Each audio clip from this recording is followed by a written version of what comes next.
Sejak aku dibawa ke rumah ini, tidak satu kali pun dibiarkan untuk keluar, meskipun hanya menghirup udara segar. Apalagi mempunyai teman dan bergaul dengan perempuan sebayaku. Itu hanya mimpi. Entah siapa pasangan suami istri ini. Ketika mereka meminta pada kakek, mereka tidak memperkenalkan diri kepadaku sebelumnya. 3 kali datang memohon untuk mengadopsiku. Mereka selalu membawa buah tangan yang banyak, beras, telur, susu, ayam, sembako lainnya, serta beras ketan hitam. Kakek terkena bujuk rayu dari buah tangan yang mereka bawa. Pasangan ini memohon dan terus memohon kepada kakek. Rumah ini sangat mewah, berarsitektur Eropa dengan halaman depan, belakang yang luas. Namun, ketika sampai di rumah ini, suami istri itu mengurungku. Kebebasan saat masih tinggal dengan kakek di desa, dekat lereng gunung, kini menghilang. Sungguh membosankan dalam kamar lembab dan pengap ini. Di kamar ukuran 3x3 inilah tempatku menghabiskan hari. Tanpa jendela dan penerangan, hanya ada ventilasi ukuran 15x15 cm sebagai celah udara, supaya tidak terlalu pengap. Mereka mengunci pintu kamar ini dari luar. Bagaimana aku bisa melihat sekeliling? Mengintip saja susah. Sesekali, kedua netra mengawasi keadaan luar dari lubang angin. Menghirup udara, terbawa angin melintasi lubang-lubang kecil itu.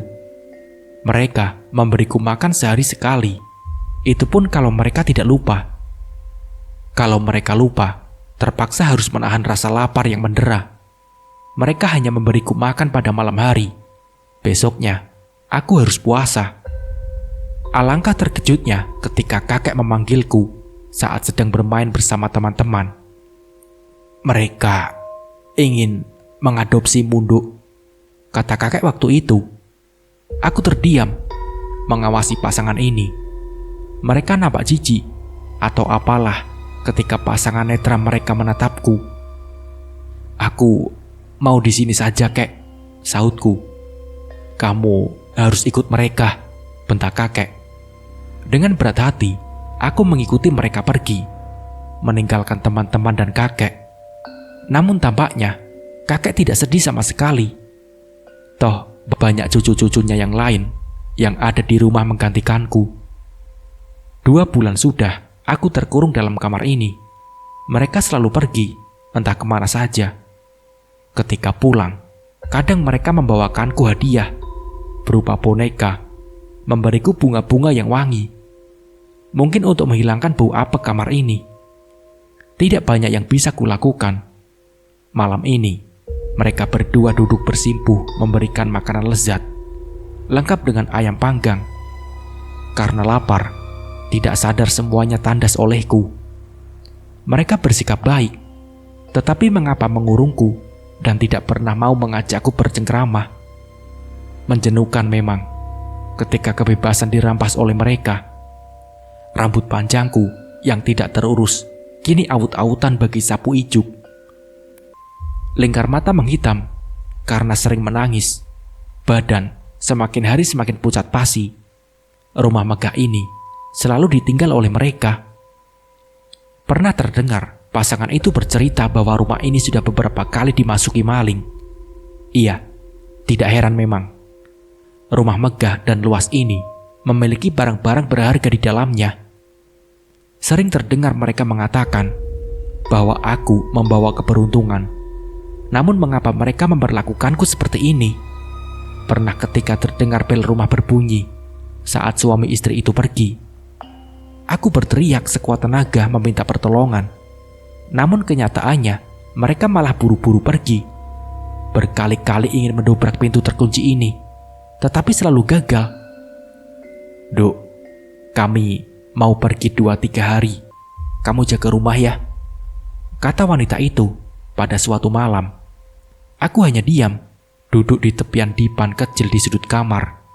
Lalu ia menutup pintu kembali. Selang beberapa jam kepergian mereka, terdengar pintu belakang rumah terbuka dan derap langkah terdengar. Berharap Ada orang dan bisa membantu keluar dari tempat ini. Sekuat tenaga tangan ini menggedor-gedor pintu agar mereka membukakannya. Suaraku melengking, memecah kesunyian malam sepi. Namun, kembali aku menangis meratapi diri. Bulan ke-6, saat pasangan itu pergi keluar kota, aku tertidur hingga petang menjelang. Terdengar suara anak-anak dan remaja sebayaku di teras rumah.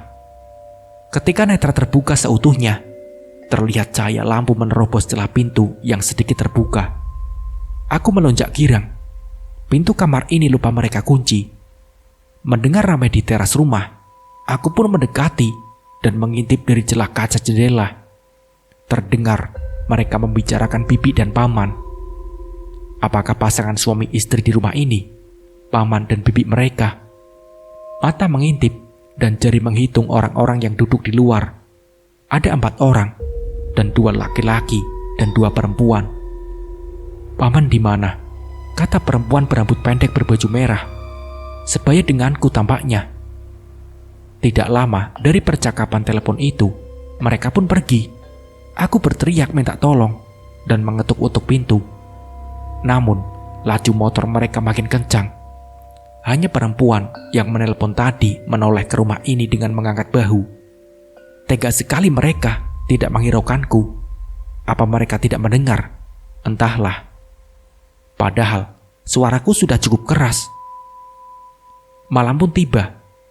Dengan putus asa, ku duduk di sofa ruang tamu hingga tertidur. Terdengar derit-derit pintu. Ku coba mencari dari mana asalnya. Ternyata deritan itu berasal dari pintu teras samping rumah.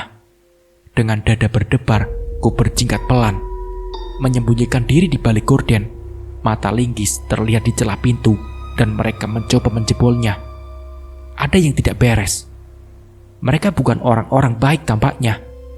Karena ketiga orang kekar itu mengenakan kain hitam penutup muka. Membuka pintu perlahan-lahan. Mata mereka mengawasi kiri kanan, seperti takut ketahuan orang. Aku bergetar dan bingung apa yang harus aku lakukan, dan masih mengintip di balik gorden keemasan ruang tamu. Tadinya mengira mereka orang baik, sehingga bisa membantu kebebasanku. Pupus sudah. Daun pintu ukiran itu terbuka lebar. Satu persatu laki-laki itu memasuki ruang keluarga yang luas ini. Mereka membawa karung di tangan. Laki-laki sedikit gemuk, memakai celana jin mendekati barang-barang antik koleksi yang tersusun rapi. Dalam lemari ukiran berukuran besar, laki-laki kurus memakai baju kotak merah merangsek masuk dalam kamar utama di lantai 2. Satunya lagi menuju kamar sebelahnya. Kuberanikan diri keluar dari persembunyian, perlahan mendekati lelaki gemuk yang berusaha membuka lemari koleksi itu. Berdiri tepat di belakangnya, peluhnya menetes karena berkutat dengan pintu lemari yang enggan terbuka. Ia mendongakkan kepala melihat kaca lemari besar itu, lalu menoleh ke arahku. Kunti!" Teriakan itu sontak membuat kedua temannya dalam kamar keluar. Teriakan itu sontak membuat kedua temannya dalam kamar keluar dan berlari tunggang langgang. Ternyata benar. Rumah ini ada penunggunya, kata laki-laki kurus itu. Aku pun sedih, gagal lagi untuk bebas. Tunggu. Aku berlari dan berteriak memanggil mereka. Namun, mereka tidak peduli. Lalu mereka dengan sigap memanjat pagar sebelah selatan dan meninggalkanku. Kulangkahkan kaki di bawah tamaram bolam-bolam taman. Mereka tidak menuju gerbang, namun berlari ke arah pagar yang berjarak 60 meter dari rumah. Kususul mereka sampai di tembok rumah setinggi 4 meter ini, membuatku menyerah. 3 orang laki-laki itu, entah bagaimana mereka bisa memanjat tali nilon yang tersulur dari luar. Kedua tanganku mencengkeram tali dan mencoba menaikkan kaki kanan. Namun, tali ini sangat kasar. Terasa perih di telapak tangan, namun menderu, membuat lingkaran kabut tipis. Ku coba lagi meniti tali yang mereka pakai tadi, namun sia-sia, walau berpuluh kali mencoba. Pagar keemasan ini betul-betul jadi penjara bagi yang tidak memegang kunci. Pintu rumah terbuka, namun tidak dengan gerbangnya. Kesempatan untuk lari memang ada, tapi dengan tubuh lemah, bagaimana aku bisa memanjat setinggi ini? Di ujung pagar tertancap beling-beling dan besi tajam. Mustahil untuk menaklukkannya. Ku dekati pintu dari jeruji besi berwarna coklat kayu itu, berlapisan fiber coklat dengan motif bunga matahari yang besar. Kedua netra mengintip dari celah yang ada di bawah gerbang. Hanya ada satu jalan ke rumah ini saja. Di samping kiri kanan jalan tumbuh tanaman kelapa sawit. Sebagian tanaman itu telah berbuah. Sebagian lagi hanya ada kuncup bunga berwarna coklat menjuntai ke bawah. Sisi kiri jalan terlihat tiang-tiang listrik berdiri kokoh. Tempat ini sepi, jauh dari pemukiman. Seandainya dulu aku tidak tertidur saat mereka menjemput, tentu ada sedikit gambaran tempat ini. Apakah ini villa atau rumah? Entahlah. Duduk membelakangi gerbang tinggi ini, meratapi nasib diri. Seandainya ayah dan ibu masih ada, tidak akan seperti ini. Walaupun aku bisa keluar, kemana aku harus pergi? Apa nama kota ini? Adakah orang baik yang sudi menolongku? Atau jangan-jangan mereka akan lari setelah melihatku? Kuedarkan pandangan dan menyusuri tiap inci halaman rumah mencari celah atau benda yang bisa membantuku menggapai puncak pagar. Nihil. Tangga di sekitar nampaknya tidak ada yang dekat. Dari pagar ini tidak terlihat atap rumah, selain rumah ini dan pepohonan. Ah, kakek. Seandainya kakek tidak memberikanku pada mereka. Kulangkahkan kaki, menyusuri taman luas, lalu ke belakang rumah. Kolam renang berukuran 7 kali 15 meter dengan airnya yang bening. Namun, kolam ini terbagi dua. Setengahnya kolam dangkal, seperti untuk anak-anak. Satunya lagi kolam dewasa. Terbesit tanya, kenapa mereka membuat kolam dangkal itu? Apakah mereka pernah mempunyai anak? Atau keponakan mereka sering main ke sini? Namun, sudah 6 bulan ini, tidak pernah ada tamu ataupun suara anak-anak. Gazebo di pojok kiri kanan kolam, ujung dedaunan pohon mangga dan kelengkeng membelai atapnya, hingga menimbulkan bunyi desauan parau. 2 buah sunbed berwarna biru dengan sebuah handuk putih tersampir di sandarannya. Kedua benda itu tepat berada 5 meter dari pintu dapur. Bunga-bunga beraneka warna berjajar rapi di tepian kolam. Berlantai rumput gajah, bak permadani, menyejukkan. Terangsang rembulan pelan menyapaku. Bayang-bayang tumbuhan terpantul di dasar kolam. Hawa dingin mencakar kulit ringkih. Wangi bunga menyapa, menjadi aroma terapi bagi jiwa dan raga yang lelah. Ku dekati gazebo di sudut kanan, duduk sambil memandang penguasa malam, membayangkan kehidupan desa. Sungguh rindu hati ini. Suara burung hantu dan serangga malam dari luar pagar jadi harmoni gulita menggelitik telinga. Kurebahkan tubuh lelahku didudukan setengah lingkaran. Kursi ini mempunyai panjang 2 meter dan lebar 80 cm.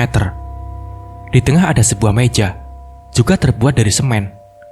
Kursi semen ini ada 2 melingkar, namun dipisahkan oleh 2 sisi sebagai pintu masuknya. Kurebahkan tubuh, tangan membelai bawah pinggiran bangku.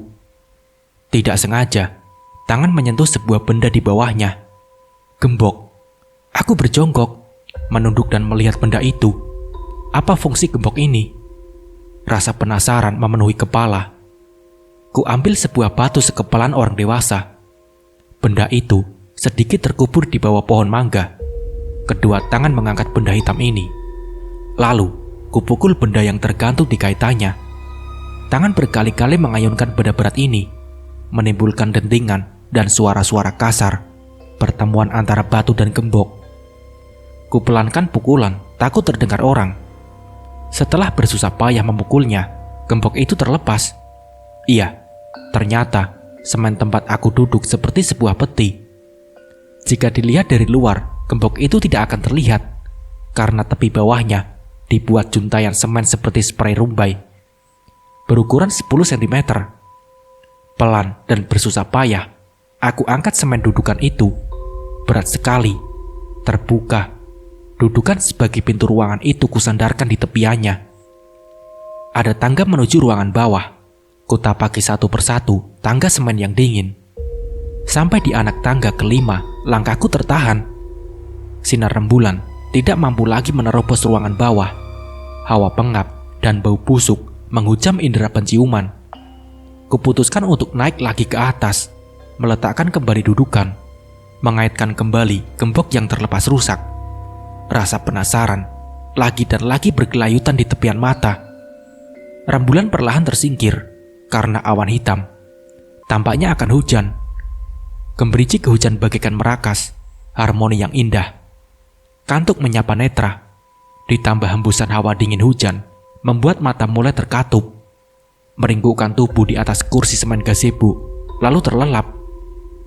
Kokok ayam di kejauhan menjagakanku dari mimpi, namun enggak beranjak. Beribu tanya berdesakan dalam kepala, tanpa mampu menjawab. Sekitar pukul 6 lewat, aku mandi di kolam itu, dengan handuk sebagai ganti baju renang. Menunggu hingga langit cukup terang dan menyinari ruang bawah tanah. Rasa lapar menggigiti perut, perih, namun rasa penasaran mengalahkannya. Matahari malu-malu bersinar di balik rimbun dedaunan. Tangan lemahku mengangkat benda berat ini. Pintu rahasia kini terbuka. Perlahan, telapak kaki menuruni anak tangga. Sampai di tangga kelima, hawa pengap dan lembab menyapa. Bau gas lumut dan busuk mulai menusuk hidung. Dinding lembab ini dibiarkan tanpa warna. Semakin terlihat kelam, temaram. Kedua tangan merayapi dinding sebagai penuntun langkah. Awaskan lagi kedua netra, hingga tidak jauh dari tangga, tertempel saklar lampu. Telapak tangan menekan benda kecil persegi putih itu. Terang. Ketika semuanya tampak jelas, ternyata ruangan ini sebuah kamar, berukuran 5 kali 5 meter, dengan sisi kiri sedikit menjorok ke dalam. Iya, inilah alasan kenapa ada kolam anak-anak, untuk menyembunyikan ruangan ini. Di sebelah kanan tangga, ada sebuah dipan berukuran sedang. Cermin besar mengelilingi sisi kiri kanannya, sebuah wastafel dan lemari baja. Dengan mata menelisik tiap inci ruangan, berikut benda-bendanya. Bau busuk semakin tajam. Tangan meraba dipan dengan spray hitam lembab itu. Anyir. Tangan meraba lemari baja krem. Di sudut kiri di bawah kolom anak-anak. Bau busuk semakin membuat perut terkocok. Perutku mual. Lalu, aku mengeluarkan cairan kuning. Tanpa ampas makanan di wastafel dekat lemari. Sejenak menarik nafas. Ku tarik handle pintu baja. Perlahan, semuanya seakan terhenti. Gemetaran, tangan dan lutut. Semua membeku. Seluruh tubuh serasa terkunci. Kedua netra merembes deras dari sudutnya. Ketakutan dan kengerian menyelimuti raga. Bulu Roma berdiri, memberatkan dan membekukan tengkukku. Lalu terduduk lemas. Pelan, merayap mendekati tangga sambil mata terpejam. Merangkak kaki tangga satu persatu dengan tangan sebagai tumpuan kekuatan. Terus merangkak tanpa berani menoleh. Namun, tangga ini serasa beratus-ratus. Aku belum juga tiba di ujungnya. Badan semakin lemah. Gigi berkemerutuk. Bulu-bulu kuduk belum juga meremang. "Tolong! Tolong!" Terdengar suara lirih dari bawah. Aku melonjak berdiri di tangga terakhir, lalu menutup pintu itu kembali. Terdengar deru mobil mendekat. "Tolong! Tolong!" Terdengar suara lirih dari bawah. Aku melonjak berdiri di tangga terakhir, lalu menutup pintu itu kembali. Keringat dingin bercucuran membasahi baju. Ujung jari jemari bagaikan es. Panik ketika mendengar deru mobil mendekati gerbang. Ku ambil langkah 1000, menyelinap di antara bunga-bunga menuju pintu samping. Napas seakan terhenti ketika tahu bahwa mereka yang datang. Iya, suami istri itu. Pelan ku tutup pintu besar ini, lalu berlari ke kamar belakang. Ada 3 kunci berwarna emas tergantung dalam satu ikatan pintu kamar. Tanganku gemetar, cepat-cepat melepaskan dan menarik salah satu kunci tergantung, lalu menguncinya dari dalam. Bersamaan dengan bunyi pintu kamar yang kukunci, saat itu pula bunyi teralis depan berderit. Napas masih memburu, bau turun naik, berusaha menarik napas panjang, lalu menghembuskannya pelan. Kututup muka dengan telapak tangan. Semua terasa dingin, merebahkan tubuh, menarik selimut, lalu menenggelamkan diri di dalamnya. Menormalkan kembali tali jantung yang kacau. Terdengar langkah kaki wanita itu mendekat. Lalu terdengar putaran kunci 2 kali. Kupejamkan kedua netra rapat. Napas masih belum sepenuhnya teratur. Salju menyelimuti badan, sedikit demi sedikit luruh. Namun pacuan jantung kembali kacau ketika derap kakinya menuju pembaringanku. Apa kamu tidak lapar? Kenapa roti itu cuma sedikit kamu makan? Aku bergeming ketika ia menyibakkan selimut. Ini makanan kamu. Terdengar suara plastik diletakkan oleh wanita cantik itu di atas meja sudut kamar. Setelah kunci pintu itu kembali berputar 2 kali, tergesa aku membuka bungkusan plastik transparan bertuliskan Pizza Hut yang diletakkan perempuan itu. Kedua tangan memegang makanan berbentuk piringan itu, lalu melahapnya tanpa jeda. Sudah 2 hari aku tidak makan. Makanan yang perempuan itu tinggalkan kemarin sudah berjamur. Tidak habis pikir, kenapa dia masih memperhatikan makanku, tapi tidak sekalipun menyuruhku keluar. Dia juga tidak pernah menyakiti atau membentak. Sungguh aku tidak mengerti. Tanggal berapa bulan purnama tahun ini, Mah? Terdengar suara berat sang suami. Tanggal 20 atau 21, kata wanita itu. Persiapkan segala keperluan ritual. Jangan lupa, gadis itu mulai hari ini diurus. Suara laki-laki itu sedikit parau. Baik, sayang. Suara wanita itu terdengar menjijikan, desahan manja. Hati bertanya-tanya, apa maksud perbincangan mereka? Apa aku akan dijadikan tumbal? Tidak. Aku harus kabur dari tempat ini secepatnya. Malam merangkak meninggalkan hawa dingin. Di ujung serabut-serabut kepala bergelayutan ribuan tanda tanya. Iya, tentang kamar bawah tanah itu. Betapa terkejutnya ketika pintu lemari itu sedikit terbuka. Berjajaran kepala-kepala itu seakan ingin keluar dari sekapan lemari. Menguar bau busuk dan kapur barus bersamaan, membuat mual sekaligus ketakutan yang tiada terhenti. Rambut-rambut menjuntai dengan posisi kaki mereka digantung. Kepala perempuan-perempuan itu sedikit terbengkok karena tinggi jasad mereka tidak setinggi lemari itu. Bercak darah yang telah menghitam memenuhi lemari. Wajah mereka seputih kapas. Sepertinya mayat-mayat itu diawetkan. Bekas lebam dan sayatan di wajah masih terlihat. Mata-mata mereka menyiratkan kengerian luar biasa. Sungguh miris dan menakutkan. Wajah-wajah itu meninggalkan jejak siksa. Ada 3 jasad perempuan yang sempat terlihat. Ada jasad membusuk dalam lemari itu karena ritual yang mereka maksud tadi. Tidak. Ya Tuhan. Ketakutan merajai Sukma. Seakan dunia dan napas berhenti seketika. Lutut dan tubuhku mulai gemetar hebat. Otak seakan tidak bisa berpikir. Suara minta tolong itu, apakah ada perempuan lain yang masih hidup? Atau suara salah satu hantu dari mayat-mayat itu? Malam terasa begitu lama. Netra tidak juga mau terpejam. Hanya bulir-bulir netra meleleh, membakar jiwa.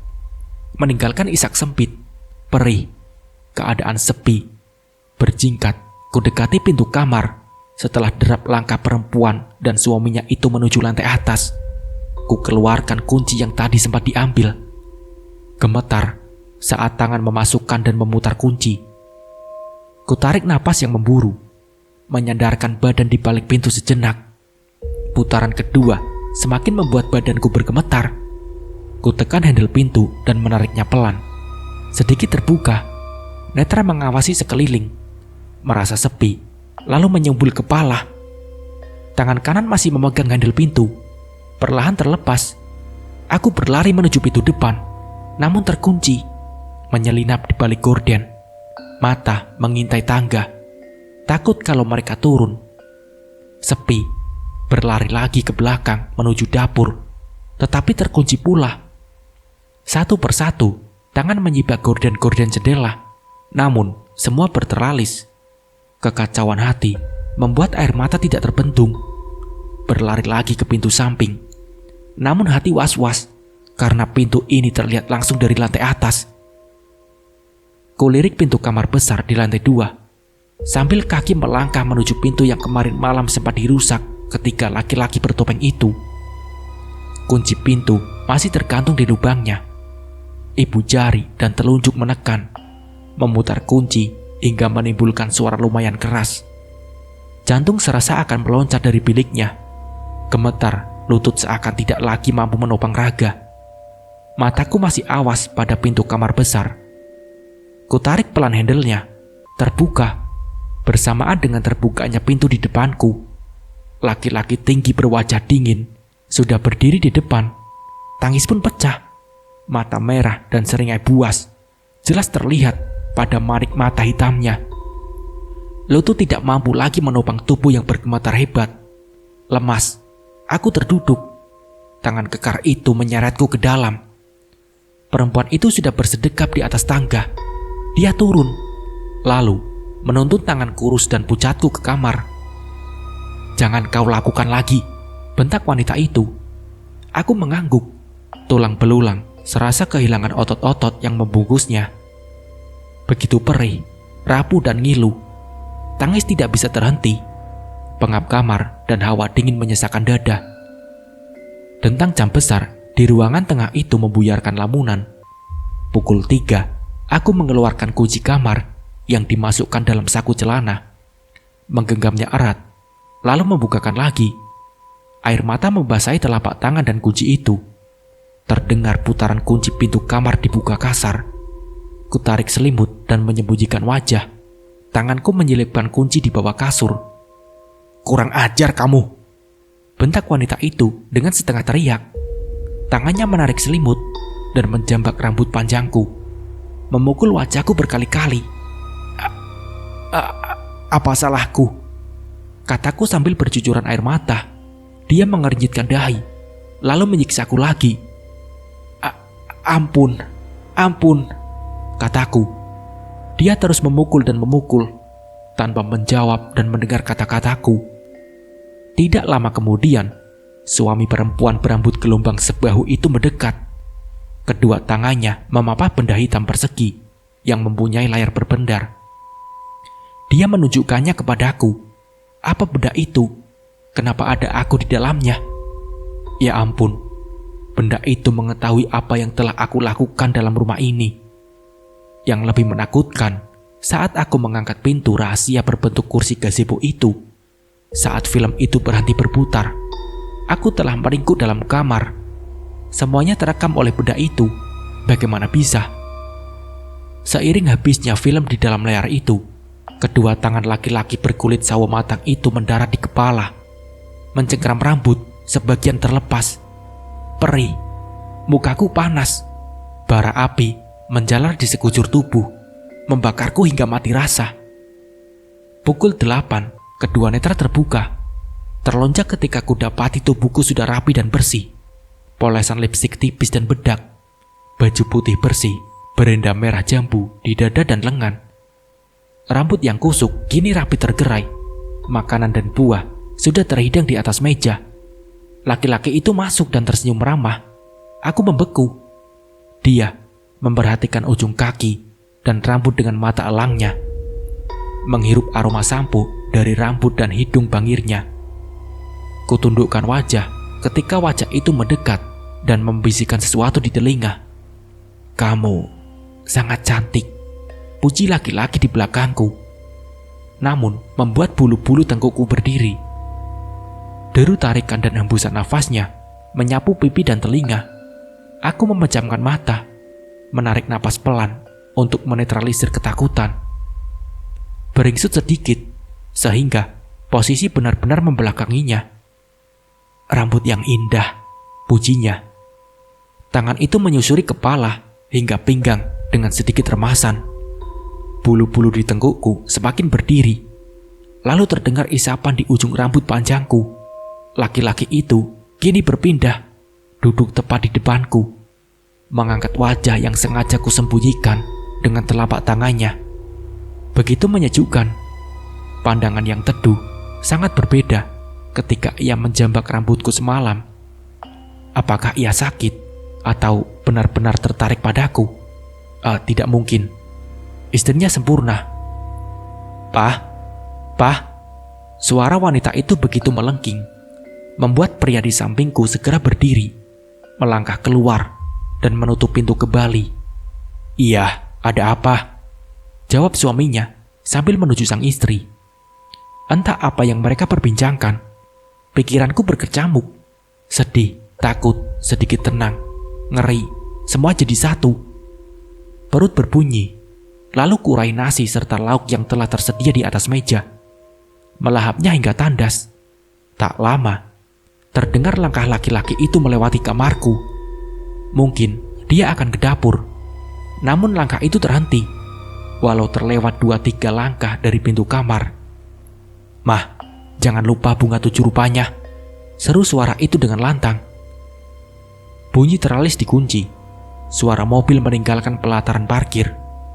Suara derunya tertelan oleh tikungan di ujung perkebunan kelapa sawit. Wanita itu pergi. Kuhempaskan pantat di tepi dipan, memandang diri dalam cermin besar yang ada di sisi kiri tempat tidur. Mata itu sedikit sembab, wajah pias, tersebab matahari tidak pernah menyentuhnya beberapa bulan ini. Hampir 7 bulan dalam ruangan tanpa mentari. Sudah 3 hari mereka memperlakukanku dengan baik. Walaupun tidak pernah keluar dari halaman, setidaknya bisa menyapa udara dan sinar mentari pagi. Kekangan mereka sedikit melonggar. Kesempatan ini tidak akan terbuang sia-sia. Kamar tidak terkunci. Lalu kaki mulai melangkah menuju nilon tersulur malam itu. Sengaja menjaga jarak dari dinding pagar supaya mereka tidak curiga. Ekor kedua netra melirik kiri kanan mencari sesuatu. Kutahan kepala agar tidak menoleh. Tangan menyentuh bunga-bunga dengan edaran pandang seolah-olah menikmati pekarangan. Namun hati dan mata tertuju pada benda itu. Netra seakan tidak percaya bahwa benda hijau tersulur malam itu masih pada tempatnya. Iya, sekaranglah kesempatannya. Sekali lagi memastikan mereka tidak sedang melihatku. Tenaga memang sudah kupersiapkan. Makanan yang mereka beri selalu tandas. Mulai kupegang tali ini, lalu menaikkan kaki kanan dan kedua tangan berpegangan erat bergantian. Perih tangan berpadu dengan detak jantung tidak teratur. Tekad dan ketakutan mendorongku hampir mencapai puncak pagar. Sampai di atas pagar, kedua netra terpejam, melangkahkan kaki, memijak beling-beling, paku dan besi. Rasanya sakit sekali. Bek! Bunyi badanku terjatuh ke tanah. Telapak kaki mengucurkan cairan merah. Satu pohon sawit seolah menjadi 1000. Perlahan berlutut, lalu mencoba menapakkan kaki. Bertambah perih, terhuyung-huyung badan ketika menyusuri perkebunan. Berpegangan dari pohon ke pohon, kaki masih mengeluarkan darah. Namun kupaksa melangkah, menjauhi rumah besar itu dengan masuk ke dalam kebun. Terdengar deru mobil yang tidak asing di telinga. Segera aku menyelinap di balik pohon sawit, menunggu hingga mobil itu tidak terdengar lagi. Sepi, terseok-seok meniti langkah. Degupan jantung terlalu lebih keras, diiringi dengan bau turun naik secara kasar. Deru aroma napas kecemasan begitu kuat, sehingga terdengar sampai telingaku sendiri. Kedua netra dan pipi lengket oleh jejak-jejak air mata. Berhenti! Terdengar teriakan wanita itu. Kupaksakan melangkah untuk berlari menembus belukar. Aku tersandung. Kaki seolah dililit oleh suluran rumput-rumput itu. Kepala menoleh ke arah wanita berbibir seksi dengan dandanan parlente di belakangku. Wanita cantik kejam itu semakin mendekat. Air mata semakin deras. Lutut bergetar hebat. Semakin dipaksakan, semakin tidak mampu menopang berat tubuh. Ketakutan sukses membuat kedua kaki ini lumpuh. pasrah, dan memejamkan mata ketika di depan sana sudah berdiri laki-laki Hadrami itu. Membayangkan deras siksa yang akan terjadi nanti, menuntun kepala membisikkan kata-kata mati saja. Seandainya ada yang bisa dipergunakan, sudah kuakhiri hidup ini. Bunyi tubuhku bergeser cepat oleh kekuatan tangan wanita yang kini di depanku. Seretan tubuhku meninggalkan jejak di rerumputan dan belukar. Menjerit-jerit minta tolong sekuat tenaga, namun tidak ada yang datang. Tidak ada raut cemas di wajah keduanya. Aku sedih betapa sepinya tempat ini, hingga mereka tidak takut terdengar oleh orang lain. "Biar aku yang bawa, mah," pinta laki-laki itu. Tangan dan bau kekarnya mengangkat tubuhku dengan mudah. Wanita itu berjalan di depan kami. Mata alang itu menangkap kedua manik mataku. Kututup wajah yang berderai air mata dengan kedua telapak tangan, meronta sekuat tenaga dan menggigit bahu berotot itu. Tubuh terhempas di rerumputan, tamparan berkali-kali mendarat di pipi. Kemudian laki-laki itu mengangkat kembali tubuhku. Lingkaran tangannya di pinggangku hingga ke perut mengusap dengan nakal. Menjijikan. Wanita itu hanya diam, pun dengan laki-laki yang membopongku. Sampai di kamar, tangan itu melepaskanku kasar, sehingga badan bagian belakangku terasa sakit. "Angkat dia ke kamar mandi," suruh wanita itu pada suaminya. Dalam kamar mandi, dia menanggalkan semua pakaian yang melekat di tubuh ini, sehingga tidak sehelai benang pun menempel. Mataku mencari-cari sesuatu yang bisa kupergunakan untuk memukul wanita ini. Perih di telapak kaki ku abaikan. Kurai gagang shower dari tangannya dengan tenaga yang tersisa. Memukul wajah seksi itu, lalu terhuyung. Dia berusaha meraih shower di tanganku. Ku tekel kakinya hingga kepalanya membentur wastafel. Ia menjerit. Sekali lagi ku benturkan kepalanya. Darah mengucur. Jeritan-jeritannya semakin kuat. Brek!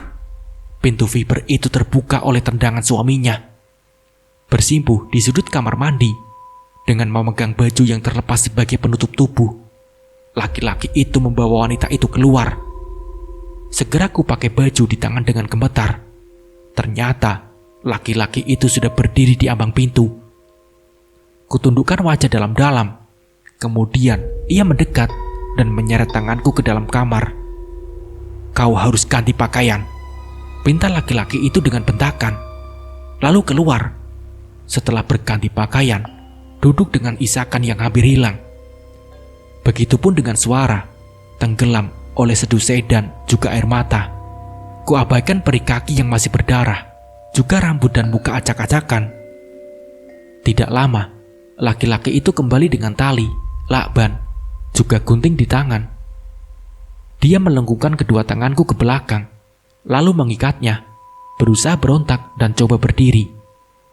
Tenagaku kalah kuat.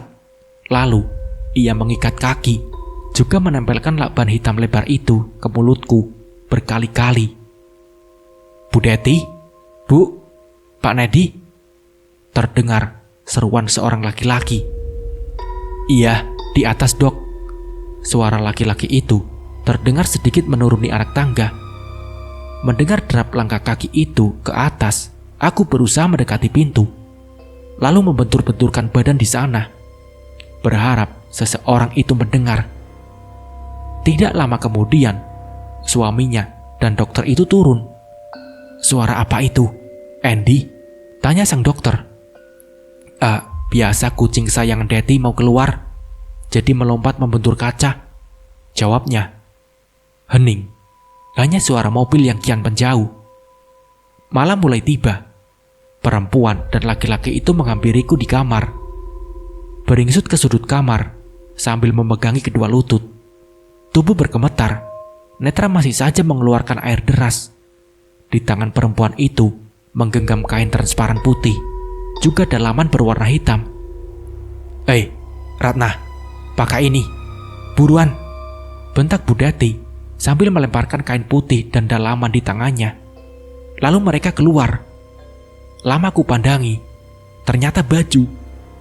Baju apa ini? Menerawang, pendek, belahan dada yang rendah, juga tanpa lengan. Aku tidak akan memakainya. Tidak lama wanita itu masuk kembali. "Ayo dipakai. Apa kamu masih saya benturkan ke dinding? Hah?" bentaknya. Ia pun keluar lagi. Ku kenakan baju putih transparan dan dalaman serba hitam itu dengan hati was-was. Pukul 9 malam, bulan terlihat dari ventilasi. Bulat sempurna dengan cahaya sangat terang. Dan suaminya Andy menghampiriku. Tanganku meremah sisi kiri kanan baju. Keduanya menggiringku keluar kolam. Lalu Pak Andy membuka ruangan rahasia itu. Tidak, mereka mau apa? Aku tidak mau bernasib sama dengan perempuan-perempuan itu, gumamku. Tolong, tolong. Aku menjerit sekuat tenaga. Mereka acuh. Lalu mendorong tubuhku menuruni anak tangga. Hawa pengap dan busuk berbaur dengan kapur barus kembali masuk dalam paru-paru. Pak Andy menyalakan lilin di atas nakas dan sekitar dipan. Istrinya Detty menabur bunga-bunga di seluruh ruangan. Spray hitam yang dulu terpasang kini telah berganti putih bersih. Aku mematung menangis pilu. Ribuan tanya berjejeran di kepala. Terasa berat sekali. Hawa pengap dan busuk berbaur dengan kapur barus kembali masuk dalam paru-paru. Setelah menyalakan lilin putih, laki-laki itu menggambit lenganku erat. Mungkin takut akan berulah. Sementara istrinya merogoh saku celana hitam yang ia kenakan dan mengeluarkan botol kecil berwarna gelap. Lalu menuangkan cairan bening ke telapak tangannya. Bau melati menguar begitu menusuk hidung. Bersamaan dengan jari jemari itu menjentikkan minyak ke semua penjuru ruangan. Kini berubah 180 derajat. Suasana seram menjadi menenangkan. Lilin berpendar, juga mengeluarkan aroma bunga-bunga. Tempat tidur putih kini kelihatan cantik. Bunga beraneka warna menjadi corak spray itu. Dinding tanpa warna seakan memberi ruang untuk lantai dan tempat tidur ini lebih bersinar. Aku tercenung. Sejenak ku pejamkan mata, menghirup wangi-wangian ini. Tenang dan begitu damai. Pak Andy melirik benda bulat yang melingkar di pergelangan kirinya. Sementara Bu Detty meraih kotak hitam dalam laci nakas, mengeluarkan tali putih, seperti robekan kain yang panjang. 4 buah tali. Untuk apa itu? Ritual apa ini? Gumamku. Kembali aroma ketakutan itu merajamku dalam-dalam. Air mata mulai kembali deras. Baiklah, sayang. 15 menit lagi akan kita lakukan, kata Pak Andy pada istrinya. Tentu, aku sudah tidak sabar. Suara wanita itu terdengar menakutkan. Dia menautkan manik mata hitamnya pada bola mataku. Menakutkan. Seringnya mengerikan dari sudut-sudut bibir mereka. Bagaikan iblis yang siap menjerumuskan mangsanya ke dalam api neraka. Ayo, Ratna. Sekarang, kamu berbaring di tempat tidur itu, perintah Pak Andy sambil mencengkeram bauku. Aku menggeleng dengan seduh dan tak berkesudahan. Aku gak mau, Pak, tolakku. Ayo, buruan. Kamu dengar gak? Tangan Bu Detty menyeretku paksa. Menjerit percuma, tangis tidak mereka hiraukan. Dalam hati, di antara isak tangis aku, selalu berdoa meminta pertolongannya. Tangan-tangan mereka mengangkat tubuhku dan meletakkan di tengah spray putih bertabur bunga-bunga. Tangan dan kaki merontah dengan sisa-sisa tenaga. Pembalut kasur pun kusut oleh berontakan tubuhku. Namun tenaga mereka tidak sebanding dengan yang kupunya. Kini, kaki kiri, kanan terikat pada masing-masing tiang dipan. Pun kedua tangan terikat pula, dengan posisi yang sama dengan kaki. Terlentang dengan kaki mengangkang dan tangan terbuka. Mereka menautkan simpul tali sobekan kain putih tadi dengan erat, sehingga semua pergelangan kaki dan tangan seolah mati rasa. Kuludahi muka mereka saat mendekat, tetapi tamparan di wajah sebagai balasannya. Kini hanya kepasrahan yang ada. Berserah, aku akan mati. Tubuh tiada daya. Kenangan melintas di ujung langit-langit yang kutatap nanar. Kutanamkan dalam jiwa. Suatu saat mereka akan menebus ini semua. Pak Andy kembali melirik arlojinya. Laki-laki itu duduk bersila di depan kakiku yang terbuka. nampak lilin berisi bunga-bunga. Ia letakkan pula di pangkuannya. Sementara Bu Deti berdiri di ujung dipan belakang suaminya. Mereka mengenakan baju putih dan celana hitam. Tangan Pak Endi membuka bungkusan putih berisi serbuk dari saku kemeja putihnya. Lalu menaburkannya di atas nyala lilin. Bau kemenyan berbaur dengan wangi bunga melati, mawar, kantil, dan lainnya. Kabut tipis tercipta di puncak api lilin besar itu. Mata Pak Endi terpejam. Mulutnya melafalkan mantra. Entah mantra apa, tidak jelas terdengar. Bu Deti menolakkan kedua telapak tangannya tepat di punggung suaminya. Perempuan itu berkomat-kamit pula. Derai air dari kedua netra seakan tiada habisnya. Ku pejamkan mata, berpasrah diri padanya. Tiba-tiba, bulu kuduk berdiri. Bau kemenyan menghisap semua aroma bunga. Mendadak lilin mati separuhnya. Hawa dingin menusuk-nusuk tulang. Tenggukku semakin berat. Dingin yang membukukan menjalar ke seluruh tubuh. Ada banyak perempuan saat ini. Mereka berdiri di depan lemari baja itu, menatapku dengan mata menyala. Juga ada titik air mata di wajah bias mereka. Seakan ikut iba. Ketakutan seakan menelanku. Tubuhku kuangkat, dengan kaki dan tangan tetap terikat. Lalu kuhempaskan tubuh bagian belakangku, meronta dan meronta, sehingga lilin di depan Pak Endi itu padam. Tempat berbaring kini berantakan.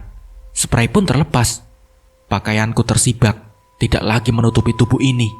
Hanya celana dalam dan BH yang masih tertutup rapat.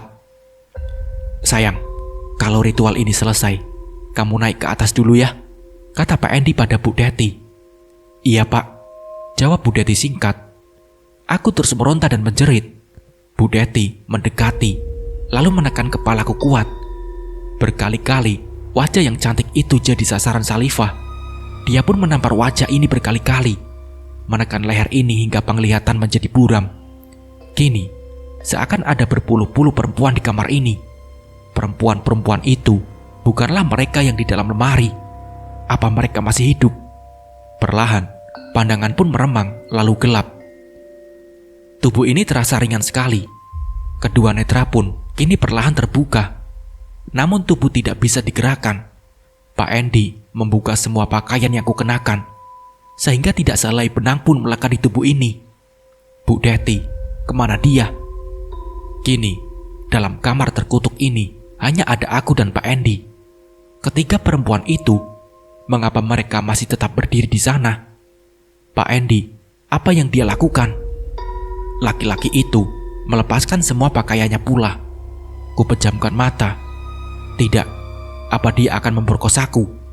Ku coba meronta, berteriak, menangis. Semua tidak bisa.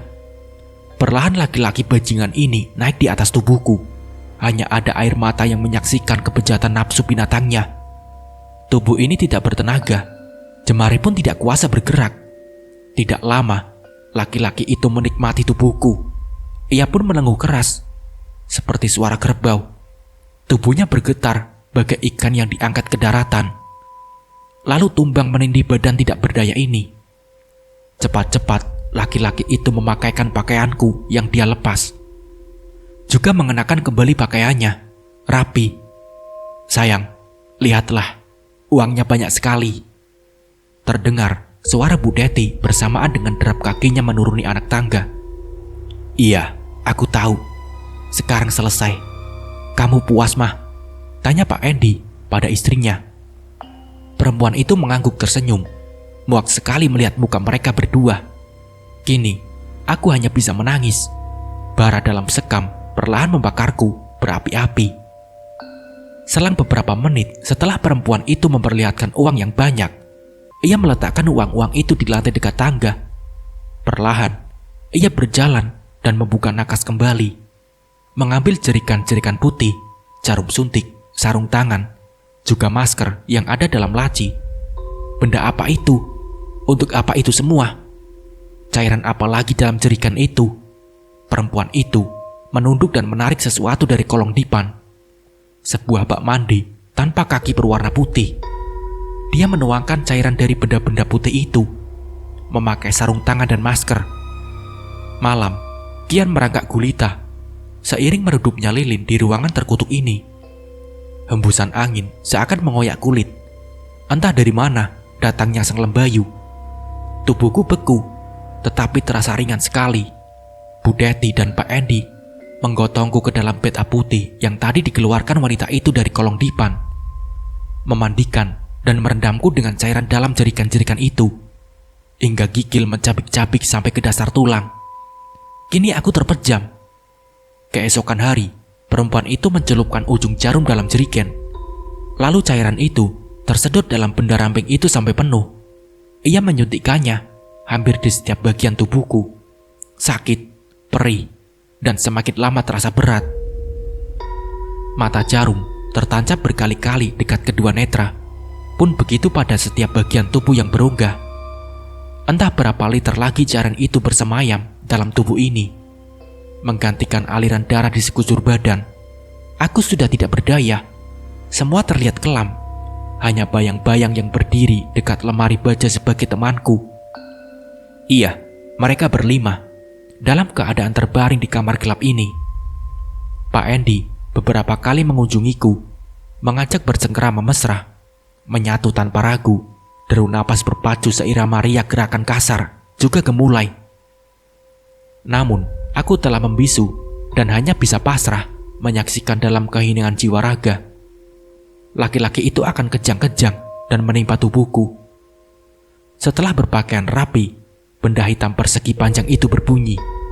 Dalam layar berpendar itu, terlihat Bu Deti sedang berdiri di teras rumah, menenteng makanan tampaknya. Pak, ngapain sih di sana? Tanyanya ketus dengan wajah tidak suka. Gak apa-apa, Mah. Singkat jawaban Pak Endi. Lalu ia berlari ke atas. Aku tertegun. Betapa canggihnya benda itu.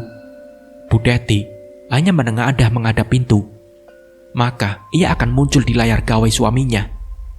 Benda apa gerangan yang ditatap wanita itu ketika bicara dengan suaminya tadi? Entahlah. Terserah mereka. Hanya ada satu dalam benak, cara membalas perlakuan keji mereka berdua. Iya, balas dendam. Purnama berlalu. Entah berapa lama aku di sini, mengabaikan apa yang terlihat.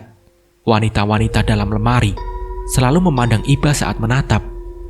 Aroma mawar, melati, kantil, dan yang lainnya entah menguap kemana. Berganti bau gas pertama kali mengetahui tempat ini. Juga gelap. Dini hari kutapaki anak tangga, perlahan dan membuka pintu rahasia ini dengan mudah. Melihat kanan kiri dan masuk dalam rumah mewah.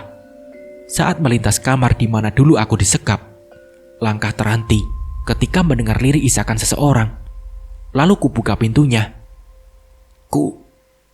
Kunti. Dia membekap mulut sekaligus menutup kedua netranya. Lalu terjatuh pingsan. Saat mengerti jika dia histeris melihatku kini. Saat gadis itu tersadar, aku mendekat mencoba bicara.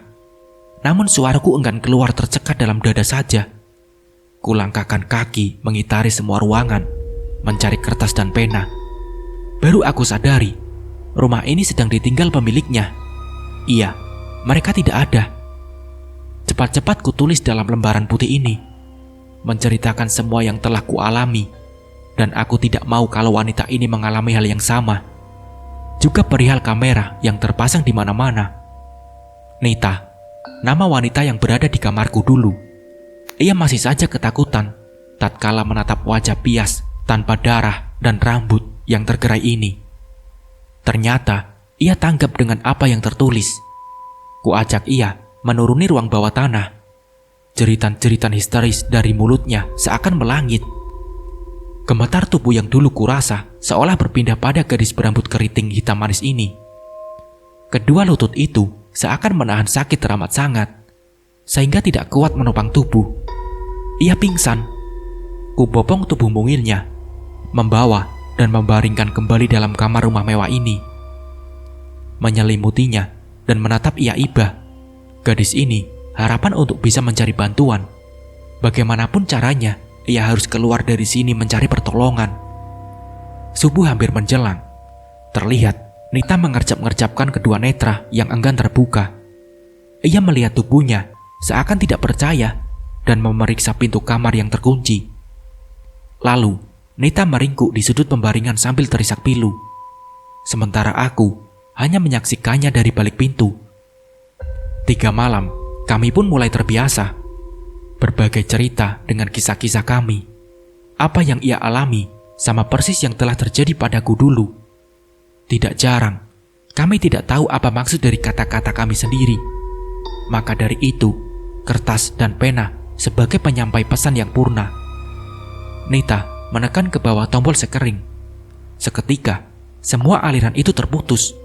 Bolam-bolam padam, pendingin, AC juga berkakas. Dengan tenaga listrik semua tidak berfungsi. Tidak terkecuali kamera kecil, bagaikan mata yang selalu bergerak itu, juga kaku. Gemuruh angin menyapu alam. Malam semakin pekat. Gelegar guntur bertalu disambut kilatan-kilatan di angkasa, seakan merobek langit. Rumah mewah ini kini menyeramkan. Rintik hujan kemilauan saat petir melanda, menyisakan tamaram cahaya. Saat inilah waktu paling tepat untuk membantu Nita keluar dari kungkungan rumah jahanam ini. Teringat tali nilon yang dulu tersulur di tembok. Dengan cepat, aku melesat mencari benda itu, tetapi sudah tidak ada. Masuk lagi ke dalam rumah, mencari apa saja yang bisa digunakan untuk memanjat dinding bakar itu.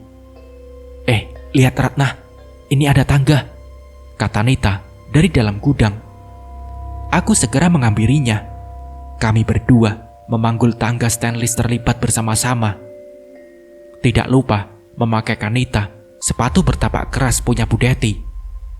Sampai di puncak pagar, dia tidak akan melukai kakinya. Jaket hoodie juga bisa menyamarkan wajahnya jika terlihat oleh mereka. Kami meletakkan tangga ini bersandar pada tembok. Lalu Nita menaiki dan sampai di puncak pagar yang penuh dengan beling dan paku. Akhirnya Nita bisa melewati pagar tinggi ini tanpa melukai diri. Aku memandangnya sampai ujung perkebunan, tertelan oleh tikungan dan pekat malam. Aku kembali memanggul tangga dan meletakkannya pada tempat semula, berharap Nita akan menepati janji membebaskan kami dari sini. Malam seakan lamban berjalan. Aku termangu di atas anak tangga lantai 2 rumah ini. Sebentar lagi, Pak Endi dan Bu Deti akan menuai benih pahit yang telah mereka tanam. Hari berlalu, Nita belum juga kembali. Apa dia tidak bisa dipercaya? Gumamku. Mudah-mudahan dia selamat sampai rumah orang tuanya di desa. Ku beranjak menuju ruang bawah tanah kembali, berbaring dan istirahat di tempat pengap, busuk dan lembab. Namun, kini aku seolah sudah terbiasa dengan keadaan dan suasananya. 2 hari menanti Nita kembali, namun semua seakan harapan hampa. Malah terdengar kedua suami istri itu yang pulang. Seperti biasa, Pak Endi akan mengunjungiku, memetik bunga layu dan menghisap madu yang telah basi. Suaranya memenuhi ruangan. Reak spray terlihat kala ia di dekatku. Selalu seperti itu. Hari kelima, terdengar riuh sirine mobil polisi juga ambulan. Aku terlonjak mendengar di luar tiba-tiba ramai suara orang. Dobrakan pintu, teriakan panggilan untuk Pak Endi dan istrinya menggema ke penjuru ruangan. Aku menitikan butir-butir bening dari kedua netra. Bahagia, semua derita akan segera berakhir. Terdengar suara Nita temanku menuju tempat rahasia.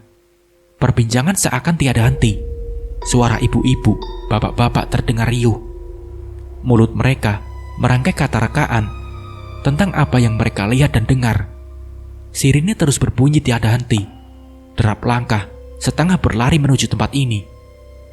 Pak polisi, di sini tempatnya Pak, seru Nita dari atas. Aku tersenyum bahagia karena kami akan bebas. Terdengar suara Nita menunjukkan tempat ini. Juga jerit teriakan histeris Bu Deti seakan memantul dari dinding-dinding rumah hingga bawah tanah. Begitu juga dengan suara berat Pak Endi. Riuh suara sirine yang tidak bersumber dari satu mobil tidak berhenti, memberi peringatan akan tanda adanya sesuatu yang tidak biasa. Iya, lengkingan bunyi itu mengundang siapa saja yang mendengar bertanya-tanya. pintu semen rahasia itu terdengar digeserkan kasar. Disusul derap langkah dan kilatan senter juga suara-suara yang lebih dari 2 orang. Aku tersenyum kecut. Bahagia juga sedih, mengingatkan semua yang telah terjadi. Mendadak, ruangan ini terang oleh bolam-bolam di langit-langit kamar yang dinyalakan. Ini Pak, di atas dipan sama dalam lemari. Telunjuk Nita menunjukkan jasadku terbujur kaku di atas dipan dan lemari.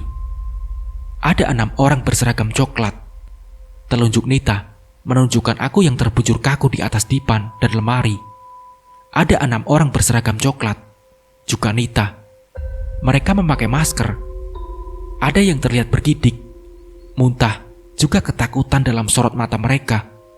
Satu persatu, gadis dalam lemari baja itu dimasukkan dalam kantong-kantong jenazah. Mereka berjibaku membawa gadis-gadis yang terbujur kaku. Aku memandang pilu di sudut dekat tangga, di belakang para petugas. Terlihat Nita sesegukan memegang tubuhku. Tangannya mengguncang-guncang bahu kaku ini berkali-kali. Namun, gadis itu segera diraih oleh polisi, wanita berambut pendek yang ada di sampingnya, memeluknya. Lalu, kini giliranku. Setelah resleting itu tertutup, semua seakan gelap. Para polisi itu mengambil semua benda yang ada dalam ruangan rahasia ini. Tidak satu pun luput dari mata mereka. Namun, aku masih berdiri di sini bersama teman-temanku, memandang mereka yang datang terlambat. Sampai di luar gerbang, seakan menjadi lautan manusia. Suara-suara istighfar dan iba menggema. Tangis orang-orang mengiringi tubuh kaku itu pergi.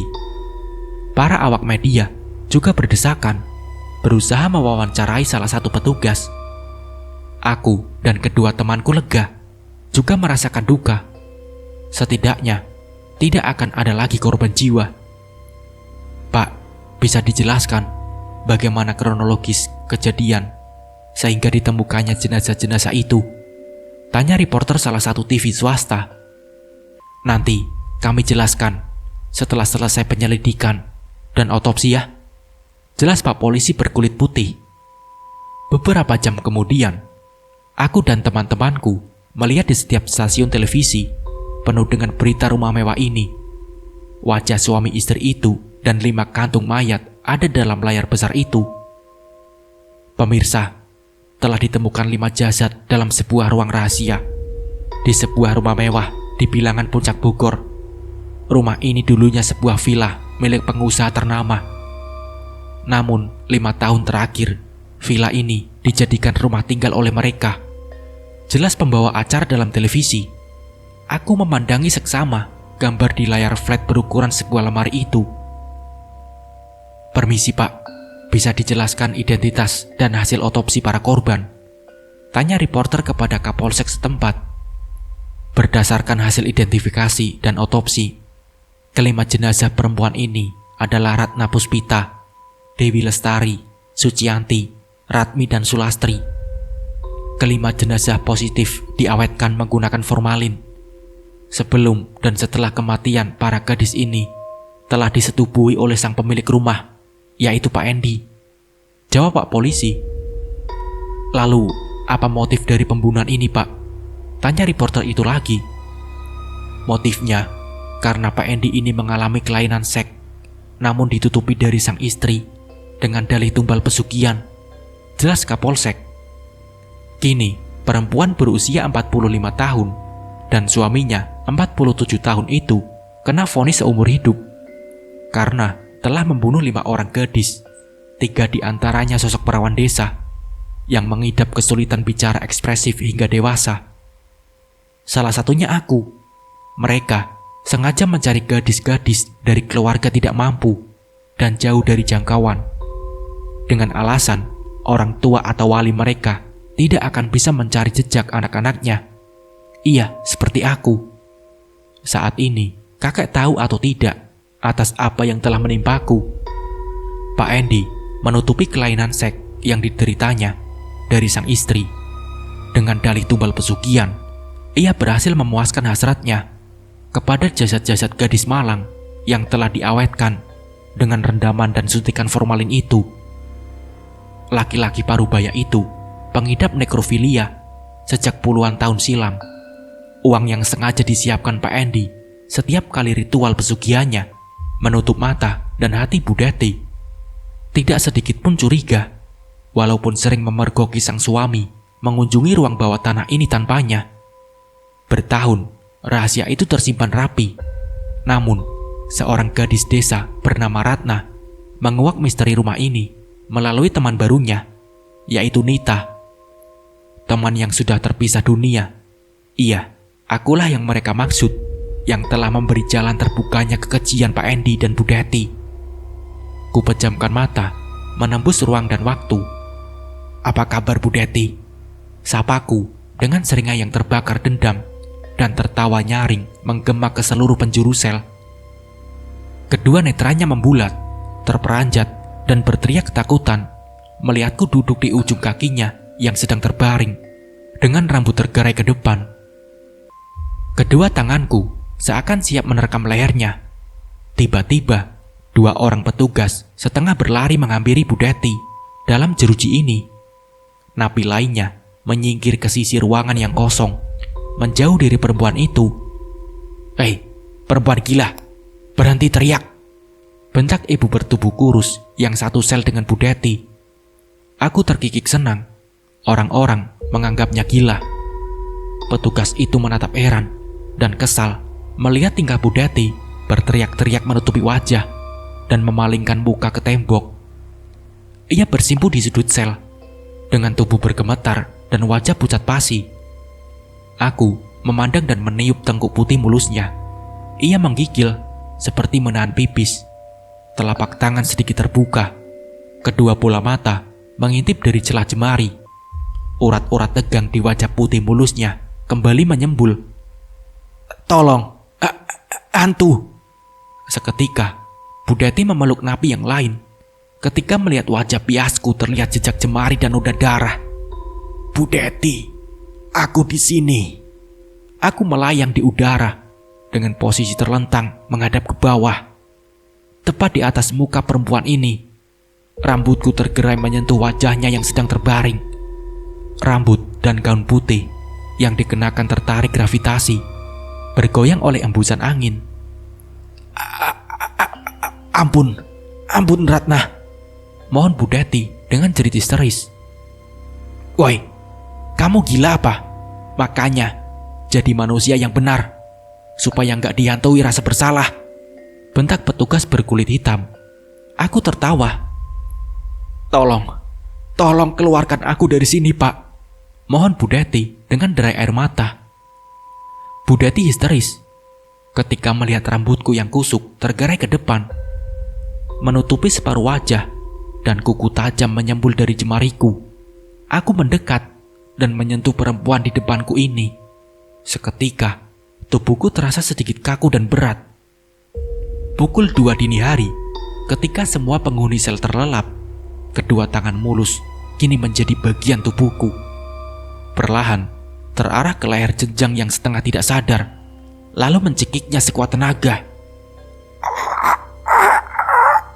Nyaris, tidak terdengar suara napas Bu Deti yang terputus olehnya sendiri. Kedua tangannya menggapai-gapai sebelum lemas. Dengan mata melotot, seakan keluar dari kelopaknya, aku menyeringai puas. Keesokan harinya, seorang napi dikabarkan telah mencekik lehernya sendiri karena depresi berat. Sebelum kematiannya, dia mengatakan bahwa didatangi oleh arwah Ratna Puspita yang telah ia dan suaminya bunuh. Kini jenazah Bu Deti dikembalikan kepada keluarga dan dimakamkan sore ini. Namun masih ada satu lagi yang belum kutuntaskan. Pak Endi, malam berikutnya, aku menemui laki-laki bajingan yang dulu telah menodaiku berkali-kali, meski telah terbujur tak berdaya. Hal serupa kulakukan persis yang dialami istrinya kemarin malam.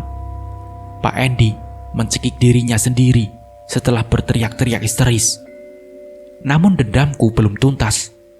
Pak Endi masih bisa diselamatkan.